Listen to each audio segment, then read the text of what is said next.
ඊයේ වීඩියෝ එක පෙන්නපු තැන ස්නෝ කරපු තැන බලන්න දැන් ස්නෝ කරපු පාටක්වත් තියෙනවද කියලා. ස්නෝ කරපු පාටක්වත් නැහැ. ඊයේ සහ අද වෙනස. දැන් මේක ඩිසෙම්බර් වගේ තිබ්බනම් මේක තියෙනවා සාමාන්‍ය දවස් 3ක් වගේ යනකම් මේක තියෙනවා.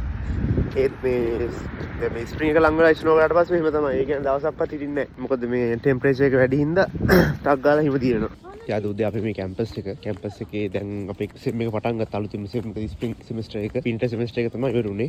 අපි යනවා දැන් අපේ ප්‍රොෆෙසර් හම්බෙන්න. මොකද මේ තමයි තීසිස් එක තියෙන කාලේ අපිට තීසිස් එක ඉවර කරන්න තියෙන කාලේ අපේ අන්තිම සෙමිස්ටර් එක. Log on to the Google Scholar. Google Scholar and Elsevier. Yeah.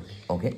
Right. ඉතින් පස්සේ අපි ග්‍රැජුවේට් වෙනවා. ඉතින් සර් හම්බෙලා තීසිස් එකේ ඔන්ගෝයින් මොනවද වෙන්නේ කියලා වෙලා එයාගෙන් චුට්ටක් කතා කරලා අහගන්න තමයි අපි අද ආවේ. ඉතින් ඒත් එක්කම තමයි කාලගුණේ කොහොමද කියලා වෙලා පෙන්නුවේ. දැන් අද සම්පූර්ණයෙන්ම ස්ප්‍රින්ග් දවසක් වගේ තමයි. ඊයේ සම්පූර්ණයෙන් වින්ටර් එක වගේ. මෙවටන පාටක්වත් නැහැ. මේ සෙමිස්ටර් එක හරි ලස්සනයි. මේ සෙමිස්ටර් එක හොඳයි. ඇත්තටම මේක කටේ නිල්ට පහළ වෙලා සෙල්ලම් කරනවා. අපි උනත් ඔය ක්‍රිකට් ගහන්න යන්නේ මෙන්න මේ සෙමිස්ටර් එකේ තමයි.